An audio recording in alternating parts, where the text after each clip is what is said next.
हीना voice में आपका स्वागत है। सुबह के 7:30 बजे जब प्रीति स्कूल के लिए तैयार हुई तो चुपके से ऊपर मम्मी के बेडरूम में गई। धीरे से डोर सरकाया, देखा तो सारा सामान बिखरा पड़ा था। नीचे ड्राइंग रूम में आई, पापा सोफे पर बेहोश से सो रहे थे। अपने रूम में आकर उसने अपनी गुल्लक में से 50 रुपए निकाल कर पॉकेट में रख लिए। बैग उठाकर स्कूल बस के लिए निकलने लगी तो विमला आई ने पीछे से आवाज लगाई, प्रीति बेटा आलू का पराठा बनाया है, खा लो।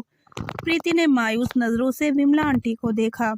नहीं आंटी, भूख नहीं है। विमला ने जबरदस्ती टिफिन उसके बैग में डाला।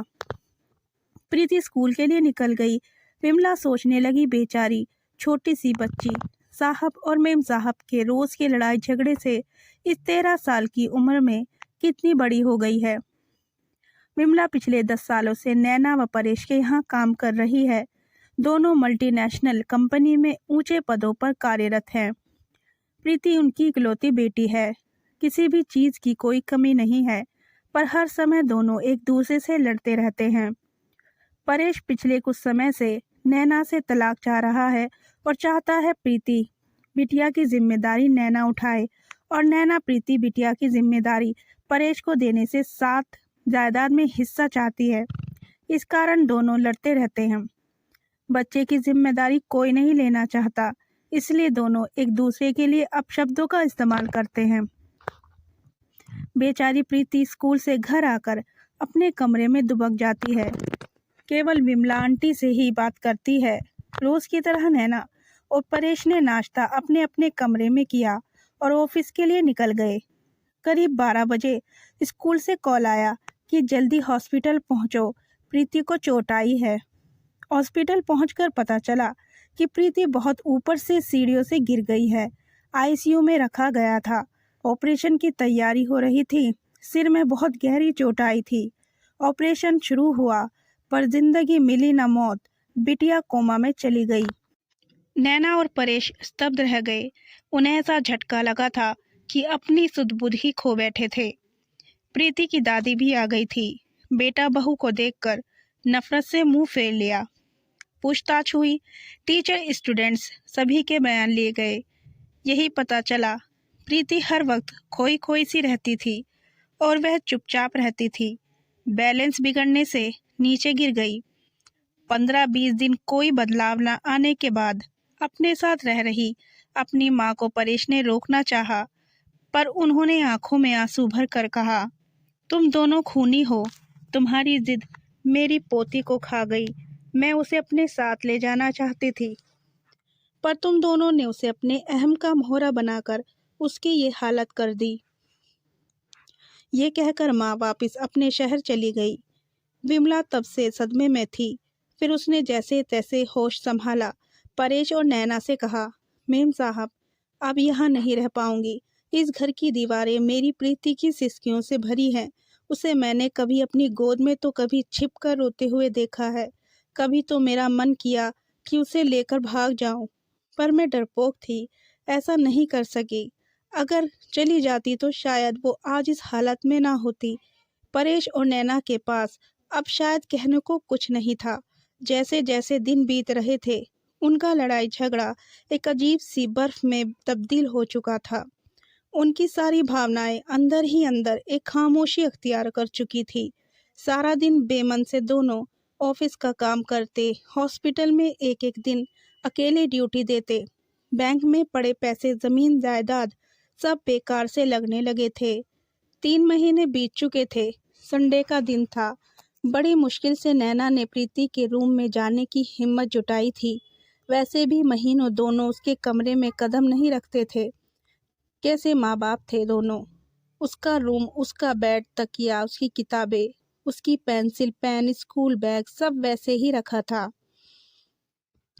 अलमारी खोली तो उसके कपड़े नीचे गिर गए। उसका हल्का ब्लू नाइट सूट जिसे वह अक्सर पहना करती थी। नैना रोते हुए अलमारी से सामान निकालने लगी, तभी उसके हाथ एक ब्लू कलर की डायरी लगी। उसने कांपते हाथों से उसे खोला। आगे के कुछ पेज फटे हुए थे। पेज दर पेज टूटे दिल की दास्तान छोटे छोटे टुकड़ों में दर्ज थी। मम्मी पापा, मैं आपको डियर नहीं लिखूंगी क्योंकि डियर का मीनिंग प्यार होता है। पापा, आप मम्मी को कहते हो कि तुम्हारी बेटी, और मम्मी आप पापा को कहते हो तुम्हारी बेटी। आप दोनों ये क्यों नहीं कहते हो हमारी बेटी? अगले पेज पर था। पता है, जब मैं मामा जी के घर जाती हूँ, मामा मामी मुझे बहुत प्यार करते हैं। मामी अनु को जब प्यार से मेरा बच्चा कहती है तो मुझे लगता है कि क्या मैं प्यारी बच्ची नहीं हूँ। मम्मा, मैं तो आपका सारा कहना मानती हूँ, फिर भी आपने मुझे कभी प्यारी बच्ची नहीं कहा। अगले पेज पर था। मम्मी, जब मैं बुआ के घर जाती हूँ तो बुआ मुझे बहुत प्यार करती है, पर खाना नक्श की पसंद का बनाती है। मम्मा, मुझे भी राजमा बहुत पसंद है। मैंने कहा था कि आप बनाओ, पर आपने कहा मुझे मत तंग किया करो, जो खाना है विमला आंटी को बोला करो। पता है मम्मा, मैंने राजमा खाना छोड़ दिया है, अब मन नहीं करता। अगले पेज पर था। पापा, मैं आपके साथ आइसक्रीम खाने जाना चाहती थी, पर आपने कहा आपके पास फालतू चीज़ों के लिए टाइम नहीं है। पापा, जब चीनू मासी और मौसा जी मुझे और विपुल को आइसक्रीम खाने ले जा सकते हैं, तो फिर वो क्यों नहीं कहते कि ये सब फालतू चीज़ें हैं?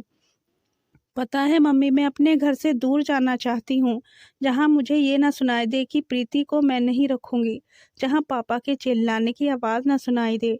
पापा, अगर मैं बड़ी होती तो मैं आप दोनों को कभी परेशान नहीं करती, मैं खुद ही चली जाती। मैं तो आप दोनों से बहुत प्यार करती हूँ। पापा मम्मी, आप दोनों मुझे प्यार क्यों नहीं करते?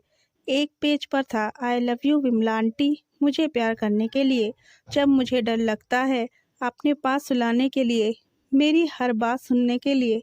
और अंतिम पेज पर था, दादी आई लव यू, आप मुझे यहाँ से ले जाओ, आई प्रॉमिस कभी तंग नहीं करूँगी। नैना डायरी को सीने से लगाकर ज़ोर ज़ोर से रो पड़ी। परेश भी उसके रोने की आवाज़ सुनकर आ गया था। नैना ने डायरी उसे पकड़ा दी। पेज दर पेज पलटते हुए उसके चेहरे के भाव बदलते जा रहे थे। वह खुद को संभाल नहीं पाया, जमीन पर बैठ गया। नैना रोते हुए बोली, परेश, पता है वो एक्सीडेंट नहीं, आत्महत्या थी, सुसाइड था। जिस रिश्ते को हम बोझ समझते थे, हमारी ज्योति ने उससे हमें आज़ाद कर दिया। परेश, हम दोनों ही अपनी बच्ची की इस हालत के कसूरवार हैं। परेश भी नेहा को गले लगाकर फूट फूट कर रोने लगा। अचानक ही उसी समय परेश का फोन बजा और नैना के मोबाइल पर एसएमएस की टू टू की मैसेज की आवाज़ हुई। दोनों ने अपने को संभालते हुए दूरी बनाई और फ़ोन उठाए। हॉस्पिटल से ही फ़ोन था। जब तक नैना परेश की बातचीत सुनती, उसके अपने फ़ोन में भी एसएमएस खुल चुका था। पढ़ते ही नैना के मुंह से अचानक निकला, मेरी प्यारी बिटिया को होश आ गया। यही शब्द परेश के मुंह से भी निकले। एक साथ दोनों के स्वर, चेहरे पर खुशी उस कमरे में गूंज उठी थी। ये कहानी हर उस घर की है जहां माँ बाप अपने बच्चों के सामने लड़ते हैं या घर टूटकर बिखरते हैं, और उसका सबसे बड़ा खामियाजा बच्चे भरते हैं। अगर आप अच्छी परवरिश नहीं दे सकते तो आपको बच्चे को जन्म देने का कोई अधिकार नहीं है। अच्छी परवरिश रुपए पैसे सुख सुविधाओं से नहीं होती है। इसका मतलब यह है कि आप बच्चों की ज़रूरत के समय उसके कितने करीब हैं। उसे महंगे खिलौने या सुख सुविधाएं नहीं, बल्कि आपके साथ खेलने कूदने, मस्ती, लाड प्यार का समय चाहिए। कहानी पसंद आई हो तो वीडियो को लाइक और चैनल को सब्सक्राइब ज़रूर करें।